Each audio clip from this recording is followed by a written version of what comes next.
உதுஹியாவுடைய ஒரு சிறிய சட்டத்தை மட்டும் கூறிவிட்டு இந்த 10 நாட்களில் அடங்கி இருக்கக்கூடிய இந்த உதுஹியா என்ற கடமையுடைய ஒரு சிறிய சட்டம் என்னவென்றால், அல்லாஹ் ரப்புல் ஆலமீன் உதுஹியா என்றால் அல்லாஹுடைய பெயரை கொண்டு அல்லாஹுடைய முகத்தை நாடி ஒட்டகத்தையோ மாட்டையோ ஆட்டையோ யௌமுன் நஹர் யௌமுல் ஈத் அன்று அல்லது அய்யாமுத் தஷ்ரீக் அதற்கு தொடர்ந்து வரக்கூடிய 11, 12, 13 இந்த நாட்களில் அல்லாஹ்வை நெருங்குவதற்காக இந்த 3 விலங்கினங்களையும் அறுத்து பலியிடுதல் தான் உதுஹியா.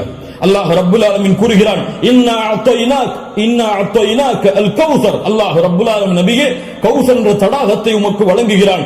அதனால் ஃபஸல்லி லிரப்பிக வன்ஹர், அல்லாஹ்வை தொழு, அல்லாஹ்விற்கு அறுத்து பலியிடுங்கள். வன்ஹர் வஸ்ப, அல்லாஹ்விற்கு அறுத்து பலியிடுங்கள் என்று அல்லாஹ் ரப்புல் ஆலமீன் கட்டளையிடுகிறான். இந்த உதுஹியாவுடைய விஷயத்தில் உலமாக்கள் மத்தியிலே கருத்து வேறுபாடு இருக்கிறது. சில உலமாக்கள் சொல்கிறார்கள், உதுஹியா என்பது வாஜிப், அதை விட்டால் பாவம். உதுஹியா வாஜிப், அது விட்டால் பாவம். ஆனால் ஜும்ஹூர் அஹ்லுல் இல்ம் உலமாக்களுடைய ஒட்டுமொத்த கூட்டத்துடைய கருத்து என்னவென்றால், பெரும்பான்மையான உலமாக்களுடைய கூட்டத்துடைய கருத்து என்னவென்றால், உதுஹியா சுன்னah, விட்டால் மக்ரூஹ், விட்டால் வெறுக்கத்தக்கது. அல்லாஹ்வுடைய தூதர் தங்களுடைய இறுதி 10 ஆண்டுகளில் ஒருபோதும் உதுஹியாவை தாங்கள் கரத்தால் அறுப்பதை விடவில்லை. சுன்னah, ஆனால் விட்டால் பெரும்பாவம் கிடையாது, விருக்கத்தக்கது. கண்ணியத்துக்குரியவர்களை யாருக்கு அல்லாஹ் வசதி செய்திருக்கிறானோ அவர்கள் எவ்வளவு விலங்கு அந்த ஆடுகளையோ மாடுகளையோ ஒட்டகங்களையோ அறுத்து பலியிட முடியுமோ அவர்கள் அறுத்து பலியிடலாம். ஒருவருக்கு ஒரு ஆடுதான்.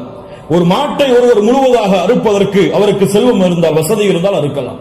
அல்லது அந்த மாட்டை 7 பேர் பங்கு கொள்ளலாம். ஒட்டகமாக இருந்தால் அவர்களும் அதில் 7 பேர் பங்கு கொள்ளலாம்.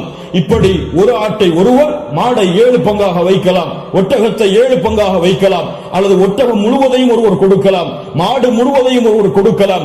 2 ஆடுகள் 3 ஆடுகள் என்று ஏழைகளுடைய கஷ்டங்களை நீக்க அல்லாஹ்வுடைய முகத்தை நாடுபவர்கள் எவ்வளவு அல்லாஹ் அவர்களுக்கு செல்வத்தை விசாலப்படுத்தி இருக்கிறாரோ அவ்வளவு அவர்களும் விசாலப்படுத்தலாம். அந்த விலங்கினங்களுடைய சட்டம் என்ன? ஆடாக இருந்தால் 1 வருடம் பூர்த்தியாக இருக்க வேண்டும், 2வது வருடத்தில் நுழைந்திருக்க வேண்டும். மாடாக இருந்தால் 2 வருடங்கள் பூர்த்தியாக இருக்க வேண்டும், 3வது வருடத்தில் அது நுழைந்திருக்க வேண்டும். ஒட்டகமாக இருந்தால் 5 வருடம் பூர்த்தியாக இருக்க வேண்டும், 6வது வருடத்தில் அது நுழைந்திருக்க வேண்டும். யாருக்கெல்லாம் ஒரு முழு குடும்பமாக ஒரே இடத்திலே ஒரே உணவை சாப்பிட்டு வசித்தால் அந்த முழு குடும்பத்திற்கும் ஒரு ஆடு போதுமானது, அல்லது முழு குடும்பத்திற்கும் ஒரு மாடு போதுமானது, அந்த முழு குடும்பத்திற்கும் ஒரு ஒட்டகம் போதுமானது. ஒரு குடும்பம் மொத்தமாக ஒரே இடத்திலே ஒரே உணவை சாப்பிட்டு இருந்தால், தனித்தனியாக வேறு வேறு உணவுகளை வைத்திருந்தால் அவர்கள் தனித்தனியாக உதுஹியாவை அவர்கள் கொடுக்க வேண்டும். கண்ணியத்துக்குரியவர்கள், இந்த முறையில் இந்த வணக்க வழிபாட்டை செய்வதற்கு அல்லாஹ் நமக்கு உதவி செய்வானாக. லய்யனாலல்லாஹு லுஹுமுஹா வலா திமாஉஹா, இதனுடைய மாமிசங்களோ இரத்தங்களோ அல்லாஹ்வை சென்றடைவதல்ல.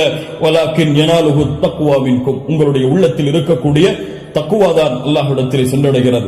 கண்ணியத்துக்குரியவர்கள், நபி இப்ராஹிம் அலைஹிஸ்ஸலாம், இஸ்மாயில் அலைஹிஸ்ஸலாம் அவருடைய தியாகத்தை நினைவு கூறும் பொருட்டு இப்ராஹிம் அலைஹிஸ்ஸலாம் தன்னுடைய மகனை அல்லாஹ் அறுக்க கட்டளையிட்ட போது, நான் அறுக்க தயாராகிறேன் என்று இப்ராஹிம் அலைஹிஸ்ஸலாம் அல்லாஹ்விற்காக தன்னுடைய அல்லாஹ்வுடைய கட்டளையை ஏற்க துணிந்ததை போன்று, யா அல்லாஹ் நீ கூறினால் எதையும் செய்வதற்கு நான் தயார் என்ற தன்மையை வெளிப்படுத்துவதற்கு தான் இந்த யௌமுன் நஹர் யௌமுல் ஈதுடைய தினத்தில் ஆடுகளையோ மாடுகளையோ ஒட்டகங்களையோ அறுக்கக்கூடிய கட்டளை அல்லாஹ் கொடுத்திருக்கிறார்.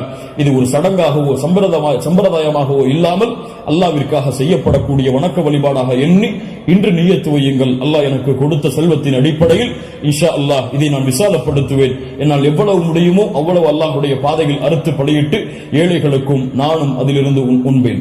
கண்ணியத்துக்குரியவர்களை, சிறந்தது என்னவென்றால் நாம் வாழக்கூடிய இடங்களில் அறுத்து பலியிடுதல் தான் சிறந்தது. நாம் வாழாத ஊர்களில் அறுத்து பலியிடுதல் சிறந்தது கிடையாது, உலமாக்களுடைய குர்ஆன் சுன்னாவுடைய ஆதாரங்களின் அடிப்படையில். அதனால் நாம் அறுத்து முழுவதுமாக நாம எடுத்துக் கொள்ளலாம், அல்லது ஏழைகளுக்கு முழுவதுமாக கொடுக்கலாம், உறவினர்களுக்கு முழுவதுமாக கொடுக்கலாம்.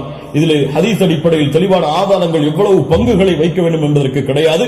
ஆனால் 3 பங்காக வைத்து கொடுக்கப்பட வேண்டும் என்பது ஹதீஸ் கலையிலே ஹதீஸிலிருந்து இஜ்திஹாத் அதை ஆய்வு செய்து முடிவெடுத்த உலமாக்கள் இப்னு கையிம் போன்றவர்கள் 3 பங்காக அதை வைத்து பங்கிட வேண்டும் என்று விளக்கம் சொல்கிறார்கள்.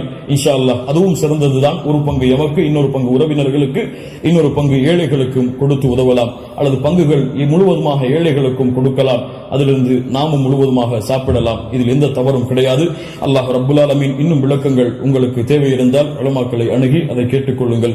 அல்லாஹ் ரப்புல் ஆலமீன் இந்த இறுதி 10 நாட்களை கண்ணியப்படுத்தக்கூடிய இந்த இறுதி 10 நாட்களில் அதிகமான அமல்களை செய்து அல்லாஹ்வுடைய பொருத்தத்தை பெறக்கூடிய நன்மக்களாக அல்லாஹ் ரப்புல் ஆலமீன் என்னையும் உங்களையும் ஆக்கி அருள் புரிவானாக. அஸ்ஸலாமு அலைக்கும் வரஹ்மத்துல்லாஹி வபரகாத்துஹு.